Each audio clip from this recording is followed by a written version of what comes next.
मुझे दे दूं।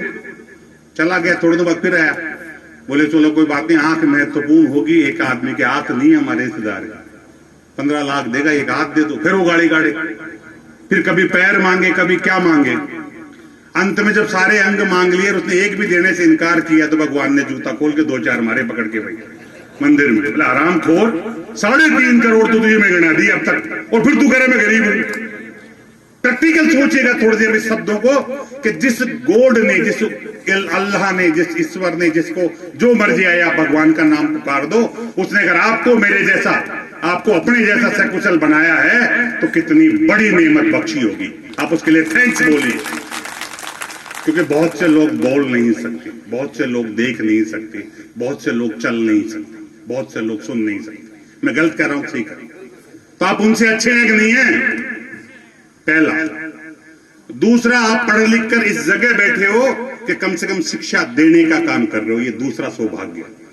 दुनिया के कितने ही व्यवसाय हो या प्रोफेशन हो, उनमें सबसे अगर उत्तम कोई है तो शिक्षा है।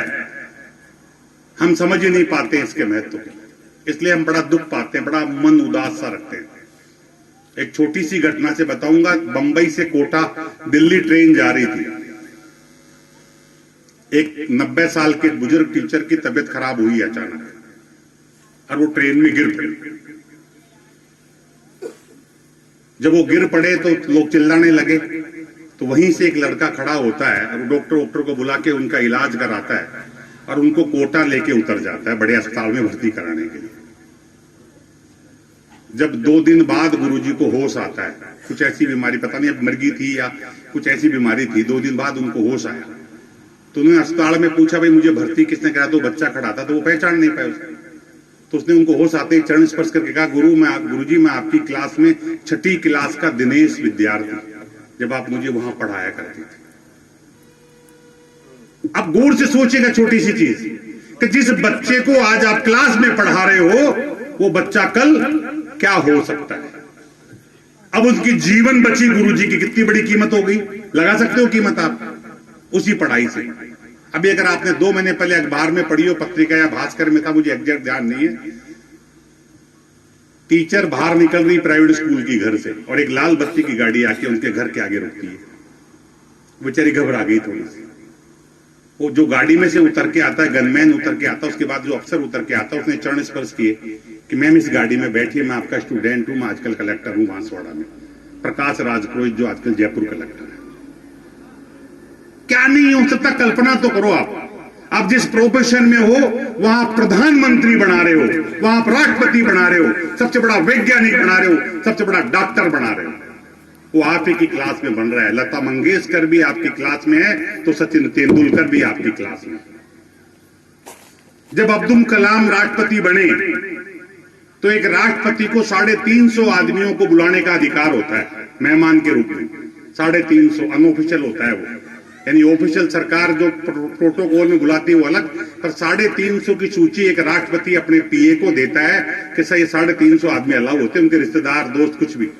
उन्होंने मात्र 6 का नाम लिखा और ये कहा कि इन 6 लोगों को बुला दीजिए, इनके लिए 350 में जो खर्चा होता वो सारा खर्चा सिर्फ इन 6 में लगा दो।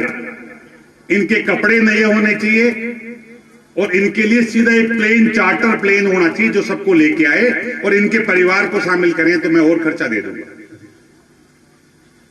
प्राइवेट सेक्रेटरी ने सोचा ऐसे कौन 6 लोग हैं जिनके लिए राष्ट्रपति जी कह रहे हैं। उन 6 का जब नाम लिया तो वो टीचर थे जो प्राइमरी और मिडिल में उनको पढ़ाते थे। प्राइमरी और मिडिल में उन्होंने पूछा सर इनको, तो वहां के कलेक्टरों को लगाया गया, तमिलनाडु के कलेक्टरों को लगाया गया, उनको ढूंढा गया, 5 में से 3 तो खत्म ही हो चुके थे, 2 ही थे। उन 2 के परिवारों को और 3 के परिवारों को चार्टर प्लेन में बिठाकर राष्ट्रपति भवन लाया गया। अब संयोग देखिए दूसरा कि ऐसे जैसे कारपेट बिछी हुई है और वहां से आ रहे हैं, तो उसी दौरान वो लोग आ रहे हैं, कौन? वो उनके परिवार के लोग जिनको कलेक्टर ले लेके आ रहे हैं उन जिलों के। और उसी दौरान अटल बिहारी वाजपेयी जो प्रधानमंत्री थे उनका आना हुआ। जैसे ही राष्ट्रपति जी को मालूम चला कि वो आ रहे हैं, राष्ट्रपति जी खड़े और गए। अब आप संयोग देखिए, राष्ट्रपति जी चल के जा रहे हैं, उस वक्त प्रधानमंत्री और वो लोग आ रहे हैं, वो पीछे प्रधानमंत्री आ गया। प्रधानमंत्री जी को लगा राष्ट्रपति जी मुझे रिसीव करने आ रहे हैं, लेकिन वो प्रधानमंत्री अटल बिहारी वाजपेयी को नमस्कार करके क्रॉस करके आगे गए तो एकदम उनको मुड़ना पड़ा प्रधानमंत्री को। क्या आखिर ऐसा कौन वीआईपी आ गया जो मेरे से बड़ा है और जिसको रिसीव करने ये जा रहे हैं? तो वो भी रुक गए। तो उन्होंने पीछे वाले से पूछा, साहब किसके लिए जा रहे हैं? बोले उनके टीचर्स आ रहे हैं। तो वाजपेयी जी भी गए। देश के इतिहास में ऐसा पहली बार हुआ कि देश के प्रधानमंत्री ने और देश के राष्ट्रपति ने टीचर्स को सलाम करके बुलाया।